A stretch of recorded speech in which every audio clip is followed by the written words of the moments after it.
Baik, bismillahirrahmanirrahim. Assalamualaikum warahmatullahi wabarakatuh. Alhamdulillahi rabbil alamin. Alhamdulillahilladzi arsala rasulahu syahidan wa mubasysyiran wa nazira wa da'iyan ila Allah biiznihi wa sirajan munira. Asyhadu an la ilaha illallah wa asyhadu anna Muhammadan abduhu wa rasuluhu la nabiyya ba'dah. Allahumma salli wa sallim wa barik ala sayyidina وحبيبنا وشافعنا وزخرنا ومولانا محمد وعلى آله وصحبه ومن تبعهم بإحسان إلى يوم الدين أما بعد قال الله تعالى في القرآن الكريم أعوذ بالله من الشيطان الرجيم يا أيها الذين آمنوا اتقوا الله حق تقاته ولا تموتن إلا وأنتم مسلمون وقال تعالى أيضا يا أيها الذين آمنوا ادخلوا في السلم كافة ولا تتبعوا خطوات الشيطان إنه لكم عدو مبين وقال النبي صلى الله عليه وسلم من سلك طريقا يلتمس فيه علما سهل الله به طريقا إلى الجنة صدق الله وصدق رسول الله صلى الله عليه وسلم. Alhamdulillah, jamaah rahimakumullah, malam hari ini Allah pertemukan kita dalam kondisi yang sehat. Alhamdulillah. Mudah-mudahan sehatnya kita bisa menambah sempurnanya ibadah kita. Salat dan salam tercurah kepada suri teladan kita baginda Nabi Muhammad sallallahu alaihi wasallam. Mudah-mudahan kita menjadi umatnya, menjadi jundi-jundi dakwahnya dimanapun kita berada. Kita sebagai seorang ayah, jangan pernah lelah untuk senantiasa mengingati anak-anak kita untuk mengenal ajaran Islam. Kita sebagai seorang suami tidak pernah lelah untuk mengingati istri kita untuk mengenal ajaran Islam. Kalau itu kita lakukan secara istiqomah, maka kita akan termasuk dalam ayat Allah, ulaika humul muflihun, orang-orang yang beruntung. Jamaah rahimakumullah, malam hari ini kita akan membahas tentang kisah para nabi dan rasul yang Allah ceritakan di dalam Al-Quran. Mudah-mudahan kita bisa mengambil hikmah pelajaran hidup sehingga kita bisa menerapkan dalam kehidupan kita sehari-hari. Jamaah rahimakumullah, nabi ini yang Allah ceritakan dalam satu surat, dan surat itu dibuat atas ada namanya ya, nama nabi tersebut ya. Nabi ini merupakan nabi dan rasul, dan merupakan rasul pertama, rasul yang memberantas kesyirikan. Karena sebelumnya itu belum ada kesyirikan ya. Maka beliau menjadi nabi pertama yang memberantas kesyirikan. Nabi yang Allah ceritakan metode dakwahnya itu sangat komplit ya. Lika-liku dakwahnya sangat komplit dan fase dakwahnya sangat panjang, bahkan dikatakan 950 tahun. Nabi yang diceritakan bersama anaknya, tetapi anaknya itu durhaka. Kita lihat di dalam Al-Quran itu banyak Nabi diceritakan dengan anaknya, tapi anaknya anak yang soleh. Nabi Allah Ibrahim diceritakan dengan anaknya Nabi Ismail, anaknya anak soleh. Nabi Allah Yakub diceritakan dengan anaknya Nabi Yusuf, anaknya anak yang soleh. Tapi Nabi Nuh ini diceritakan dengan anaknya, tapi anaknya anak yang durhaka. Ya, yang durhaka kepada ayahnya dan pada Nabi, karena beliau adalah Nabi dan juga ayahnya, yaitu anaknya bernama Kan'an. Siapakah Nabi ini?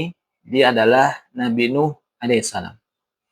Kisah Nabi Nuh banyak diceritakan dalam beberapa surat Al-Quran, diantaranya surat Nuh itu sendiri, surat Al-A'raf 59, Al-Mu'minun, surat Hud, surat Al-Qamar, surat Al-Ankabut.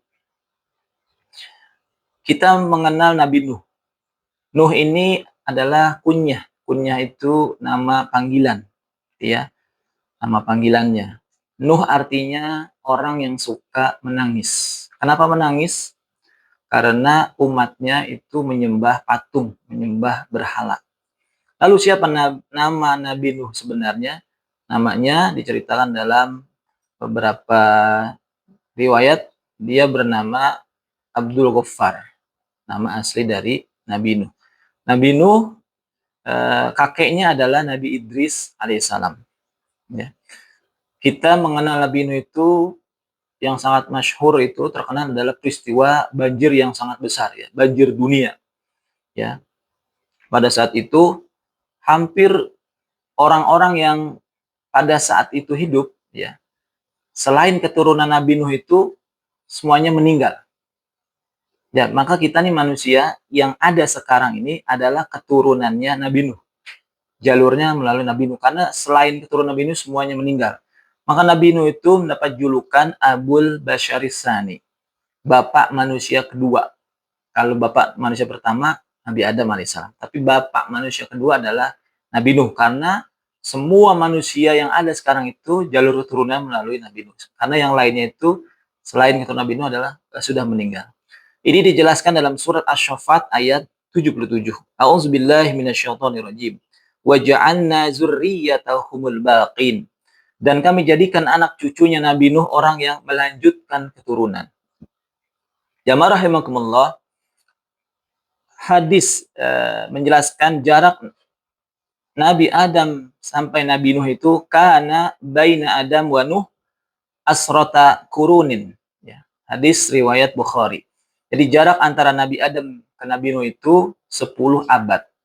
Kalau 1 abad itu 100, 10 abad berarti 1000. Jadi jarak Nabi Adam ke Nabi Nuh itu 1000 tahun.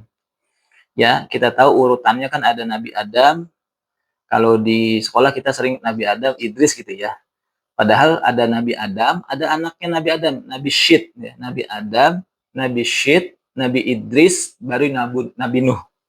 Gitu ya. Jadi kalau dulu urutannya kita tahunya Nabi Adam, Idris gitu ya. Tapi sebenarnya ada Nabi Adam, Syed, Nabi Idris, baru Nabi Nuh. Jadi Nabi keempat ya, kalau di urutan sebenarnya, dan Rasul pertama. Jamaah rahimakumullah, Nabi Nuh disebut sebagai Nabi dan Rasul. Sebagaimana dijelaskan dalam surah Al-Baqarah 119. Inna arsalnaka bil haqqi basyirau wa nazira. Sesungguhnya kami telah mengutus Muhammad dengan kebenaran sebagai pembawa berita gembira dan pemberi peringatan. Jadi ciri Nabi dan Rasul itu, pertama dia basyiro. Dia pemberi kabar gembira. Itu Nabi. Basyiro, mubasyir.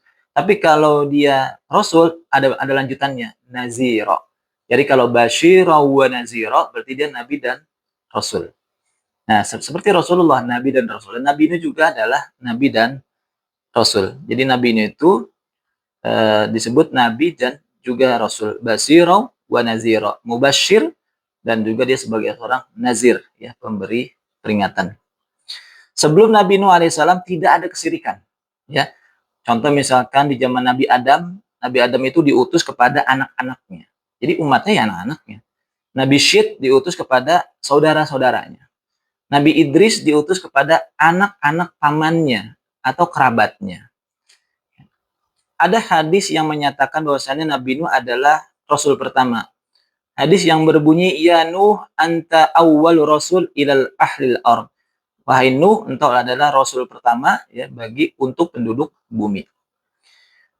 Jamaah rahimakumullah, Nabi Idris alaihissalam itu ya, sebelum Nabi Nuh alaihissalam punya anak gitu ya, namanya Wat ya, disebut sebagai keluarga Wat. Wat itu artinya orang yang dicintai. Kayak mawaddah warahmah, Wat ya, itu yang dicintai. Keluarga Wat ini ya, si Wat ini punya anak-anak, ada Suwa, ada Yagus, ada Yauk, ada Nasr. Nanti ketika kita membahas surat Nuhnya nanti ada nama-nama orang-orang soleh ini akan disebutkan. Ya, jadi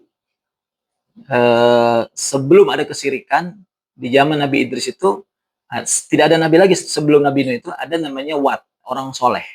Ketika Wat ini meninggal, diganti oleh anaknya Suwa, orang soleh juga. Suwa meninggal, diganti anaknya Yakut, orang soleh. Yakut meninggal, diganti anaknya Yauk, diganti sama anaknya Wat yang lain, terus diganti lagi terakhir Nasr. Habis itu keturunan Wat habis.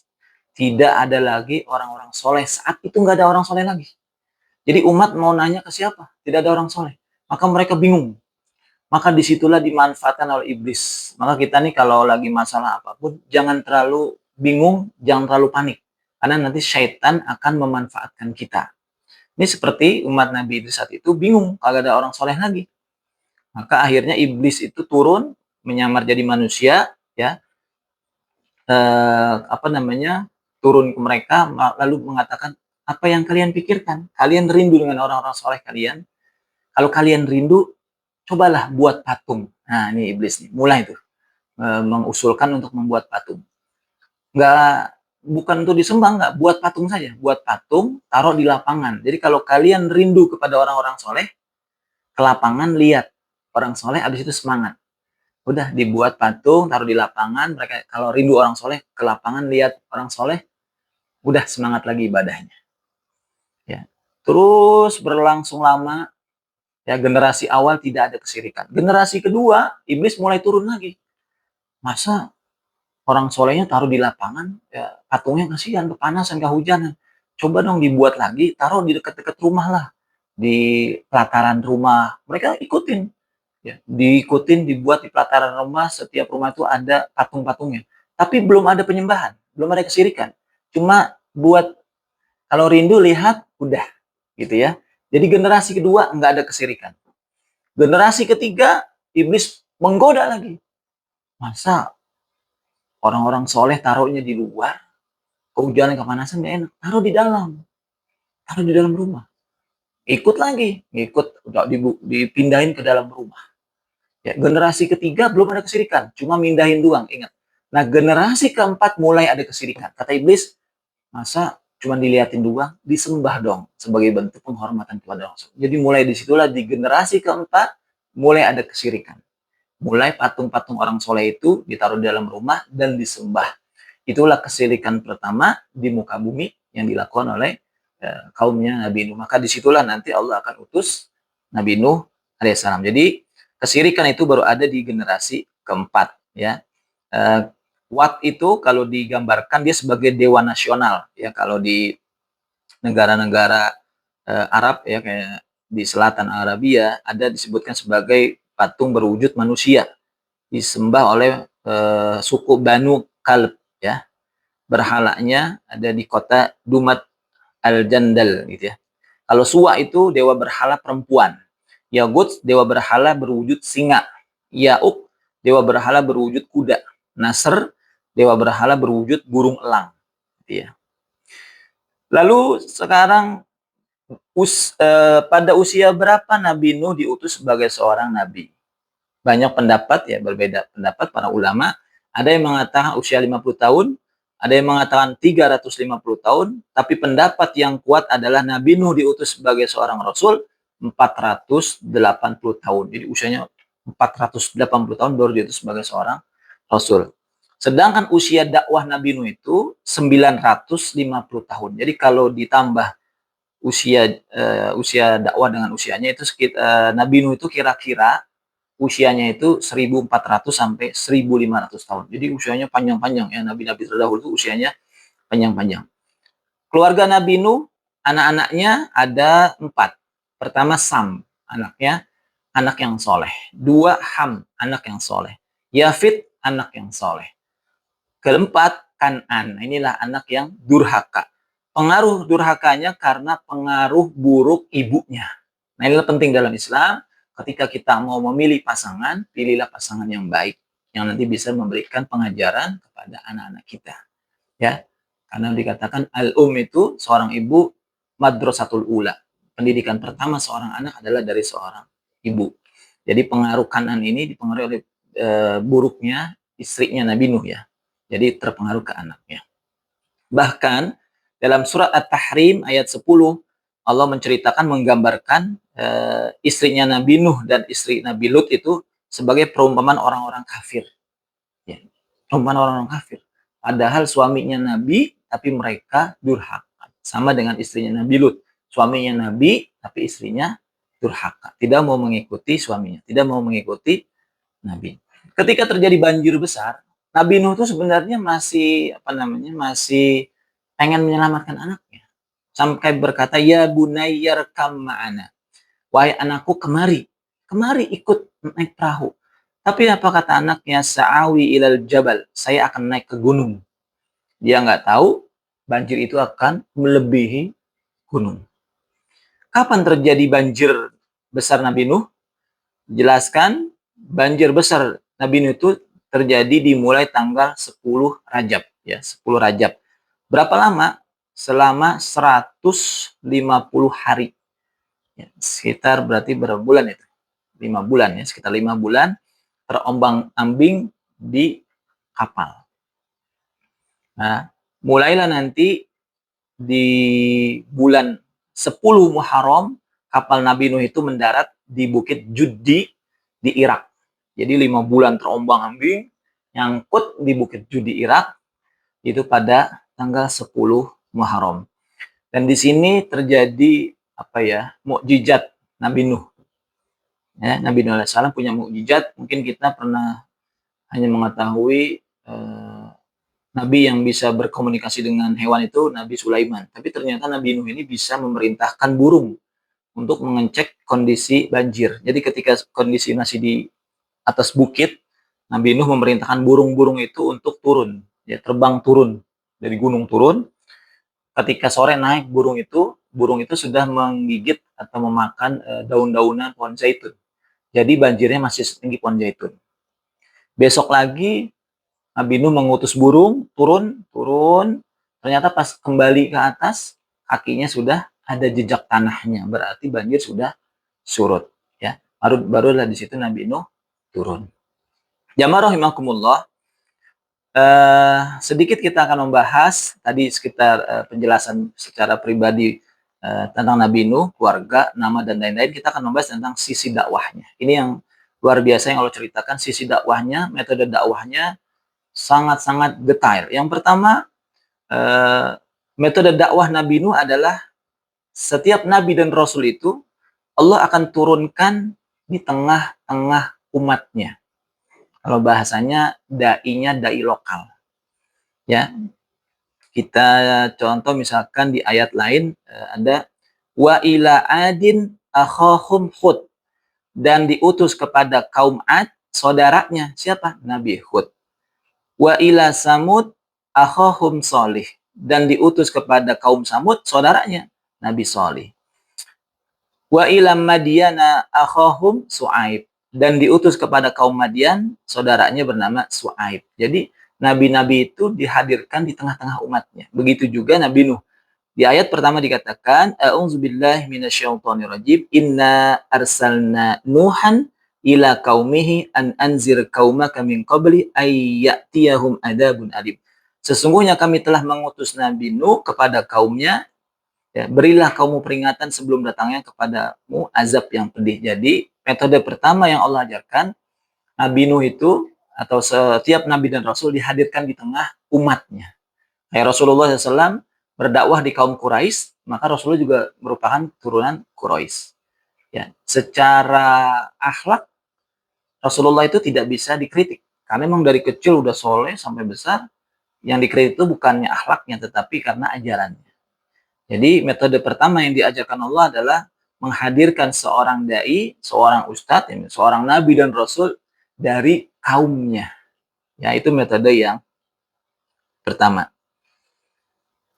Di ayat yang kedua, qala ya qaumi lakum nadhirum mubin. Nuh berkata, wahai kaumku, sesungguhnya aku adalah pemberi peringatan. Ini yang menjelaskan bahwasannya nabi ini itu selain nabi, dia juga adalah seorang rasul. Ani'budullaha wattaquhu wa ati'un. Sembahlah olehmu Allah, bertakwalah kepadanya dan taatlah kepadaku. Nah, ini kata Nabi Nuh, wahai umatku, sembahlah Allah, bertakwa dan ikuti aku sebagai Rasulullah. Kata Nabi Nuh, kalau kalian mengikutiku, taat pada Allah, mengikutiku, maka kalian akan dapat 2 kebaikan. Apa itu? Di ayat ke selanjutnya, yaghfir lakum min dzunubikum wa yu'akhirkum ila ajalin musamma. Yang pertama, kalau kau taat kepada Allah dan taat kepadaku, Allah akan ampuni dosa-dosa kalian. Yang kedua, wa yu'akhirkum ila ajalin musamma. Allah akan panjangkan umur kalian. Jadi kalau kita taat pada Allah, pada Rasulnya, akan diampuni dosa kita dan akan dipanjangkan usia kita.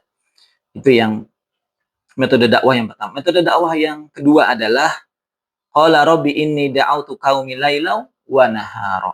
Nuh berkata, ya Tuhanku, sesungguhnya aku telah menyeru kaumku malam dan siang. Jadi metode dakwah yang kedua adalah Nabi Nuh itu menggunakan semua waktu untuk berdakwah. Lailau wa nahara. Mau malam, mau siang. Luar biasa. Disebut malam dulu karena memang Tidak ada kata berhenti kecuali berdakwah, berdakwah dan berdakwah. Ya, tidak ada kata capek dalam berdakwah. Tidak ada istilah saya mau istirahat dulu dari dakwah, saya mau ngasoh dulu, nggak ada. Nabi Nuh orang pada tidur dia masih berdakwah kepada kaumnya. Luar biasa. Falam yajidhum du'ai illa firara. Maka seruanku itu hanyalah menambah mereka lari dari kebenaran. Ya mungkin nanti kita tidak akan sampai selesaikan karena memang banyak ya metode dakwahnya, mungkin sampai 3 atau 4 saja. Jadi metode yang selanjutnya adalah dalam ayat ke-6 dijelaskan, A'udzubillahi minasyaitonirrajim. Wa inni kullama da'awtuhum litaghfira lahum ja'alu asabi'ahum fi adanihim wastaghshaw thiyabahum wa asarru wastakbaru istikbara. Dan sesungguhnya setiap kali aku menyeru mereka kepada iman agar engkau mengampuni mereka, mereka memasukkan jari mereka. Jadi ketika Nabi Nuh nasehatin berdakwah, mereka tuh masukin jari ke telinganya. Jarinya ke telinga, mereka nggak mau dengar. Coba. Kayaknya belum ada nih, ada ustadz ngomong nutup telinga, nggak ada. Ya, ini zaman Nabi Nuh, nabinya ngomong telinganya ditutup. Bagaimana coba nggak keselnya seorang nabi ya? Nah, ditutup telinganya. Udah ditutup telinganya, nah, Nabi Nuh tapi tidak habis cara. Ngomong ditutup, setelah ditutup Nabi Nuh, ini metode yang selanjutnya, metode dakwahnya adalah dengan bahasa isyarat. Karena dia nggak dengar, maka pakai bahasa isyarat. Ya, menunjuk ke langit, ya, mengatakan Allah itu maha luas, maha tinggi, dengan bahasa-bahasa isyarat. Jadi bahasa isyarat itu sudah ada sejak zaman Nabi Nuh. Nabi Nuh mempraktekkan. Karena dengan lisan itu nggak bisa, maka pakai metode dakwah isyarat. Pakai dakwah isyarat, makin ini lagi kalau orang Jakarta apa ya? Melunjak, apa namanya? Makin nantangin. Mukanya malah ditutup ya, mukanya ditutup sama bajunya. Jadi Nabi Nuh pakai bahasa isyarat, dia malah nutup wajahnya. Coba, telinganya ditutup, Nabi Nuh pakai bahasa isyarat. Nabi Nuh pakai bahasa isyarat, mukanya ditutup, nggak mau lihat Nabi Nuh. Saking kurang ajarnya ya, tidak sopannya umat kepada nabinya. Maka Nabi Nuh di situ selanjutnya menggunakan suara yang lebih keras lagi, gitu ya. Dari ayat selanjutnya, summa inni da'autuhum jihara. Kemudian aku telah menyeru mereka kepada iman dengan cara yang terang-terangan. Nah, ini metode dakwah selanjutnya, dakwah dengan terang-terangan, ngumpulin umat, ceramahin, dakwah terang-terangan. Ada tapi di sini summa inni a'lantu lahum wa asrartu lahum israr. Kemudian sesungguhnya aku menyeru kepada mereka dengan terang-terangan dan diam-diam. Jadi metode dakwah selanjutnya diam-diam. Bahasanya door to door, ngetok pintu ngajak sholat. Nah, ini dakwah Nabi Nuh nih, ngetok pintu ngajak sholat, ngajak untuk ngaji. Itu metode dakwah. Selain terang-terangan ada metode dakwah secara diam-diam. Itu sampai ayat ke 9 ya.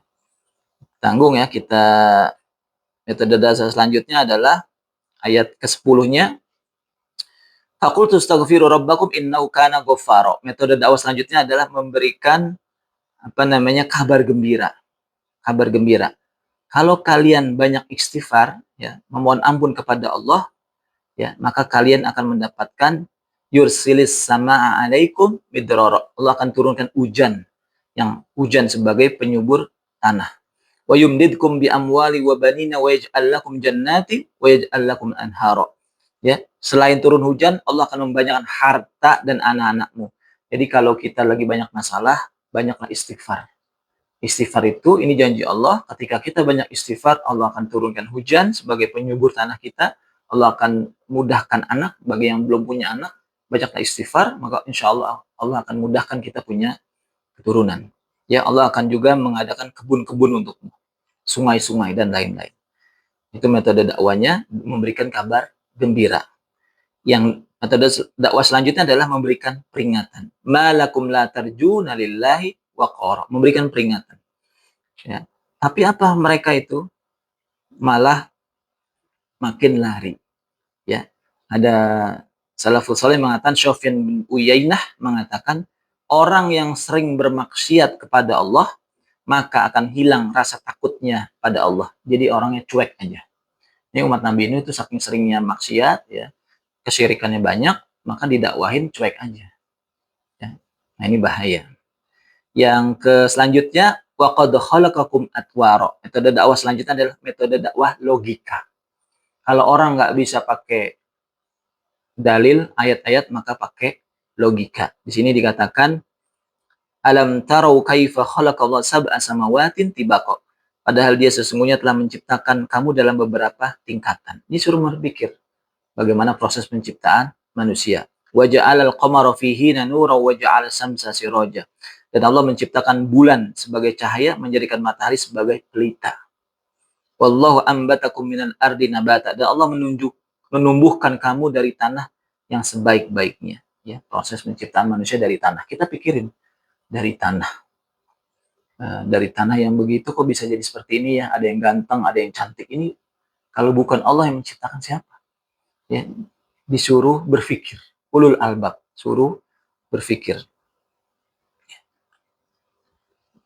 Ya, jadi sebagai contoh yang terakhir, ini salah satu dakwah logika yang dicontohkan oleh Imam Abu Hanifah kepada kaum Sumaniyin. Kaum Sumaniyin itu adalah kaum ateis, kaum yang tidak percaya kepada Tuhan. Suatu hari Imam Abu Hanifah ditantang debat oleh seorang ateis. Imam Abu Hanifah mengatakan, oke, siap, kita debat nanti di depan hakim. Ternyata hari yang dijanjikan Imam Abu Hanifah itu telat. Si ateis ini datang tepat waktu, Imam telat. Sampai lama, sampai ya sudah berapa jam menunggu. Ateis ini pas Imam datang, kesel. Wah Imam, kamu tokoh agama, kenapa telat? Lalu diceritakan, maaf, tadi ketika saya mau berangkat, turun hujan yang sangat-sangat lebat. Ketika itu saya melewati sungai, dan di pinggir sungai itu ada pohon yang sangat-sangat besar. Pohon itu tiba-tiba tersambar petir dan terbelah dua. Satu batangnya ke daratan, satu batangnya ke sungai. Saya perhatikan batang yang jatuh ke sungai itu, tiba-tiba dia bergerak dengan sendirinya membentuk sebuah perahu. Perahunya jadi, maka saya naik perahu ke sungai sampai ke sini. Itu saya terlambat karena seperti itu. Kata orang ateis, kamu bohong wahai imam. Masa dari sebongkah kayu bisa jadi perahu? Itu nggak mungkin. Pastikan ada tukang gergajinya, ada gergajinya, ada pakunya, ada palunya, baru bisa jadi perahu. Nah itu, masa bumi yang indah ini, langit yang indah ini terjadi begitu saja? Pastikan ada yang membuatnya. Siapa? Itulah Allah. Maka bumi ini terjadi bukan begitu saja, tapi ada yang meng-create, ada yang membuat. Siapa? Allah. Perahu aja yang sederhana ada yang buat. Apalagi bumi dan langit yang rumit, pasti ada yang buat. Maka orang ateis itu langsung terdiam. Karena dia nggak percaya dengan Tuhan, karena dia mengatakan bumi itu terjadi dengan sendirinya, langit terjadi dengan sendirinya. Ternyata tidak. Perahu yang sederhana aja harus ada yang buat. Apalagi langit yang dengan bintangnya, dengan planetnya. Pasti ada yang membuat. Siapa? Dialah Allah Subhanahu wa ta'ala. Jamaah rahimakumullah, inilah penjelasan tentang singkat tentang dakwah Nabi Nuh yang luar biasa. Allah ceritakan detail berbagai macam dakwahnya, tapi umatnya dengan berbagai macam metode dakwah tetap tidak mau mendengar, ya, sampai nanti di akhir Nabi Nuh mendoakan mereka agar ditenggelamkan, dimatikan, karena memang sudah ditutup ya telinga dan mata hatinya. Metode dakwah apapun nggak mendengar. Akhirnya Allah matikan mereka-mereka yang menentang Nabi Nuh, sehingga yang tersisa adalah umatnya yang mengikutinya, yang memang hanya sedikit. Dakwah 950 tahun hanya sedikit pengikutnya. Tapi itu bukan sebuah kegagalan. Ya, karena dakwah itu tidak dinilai dari jumlahnya, tapi dari proses bersabar dalam berdakwahnya itu. Ya, nah, tetaplah Nabi Nuh berhasil dalam dakwahnya karena mengajak umat yang ada itu tersisa untuk beribadah kepada Allah. Wallahu a'lam bishawab. Mudah-mudahan yang sedikit ini bermanfaat. Kita ambil hikmah dan kebaikan dari sejarah Nabi Nuh dan kita bisa menerapkan semangat dakwah beliau, kita juga harus berdakwah, terutama kepada keluarga kita, istri kita, anak kita, keluarga kita, tetangga kita, teman-teman kita. Kita nanti di surga itu rombongan-rombongan masuknya, bukan sendiri-sendiri. Maka kita berharap taklim kita hari ini, jamaah kita hari ini, kita berharap bersama-sama di dunia dan kita berharap bersama-sama di akhirat di surga. Amin. Ya Rabbal Alamin. Mudah-mudahan bermanfaat. Allah a'lam bishawab. Assalamualaikum warahmatullahi wabarakatuh.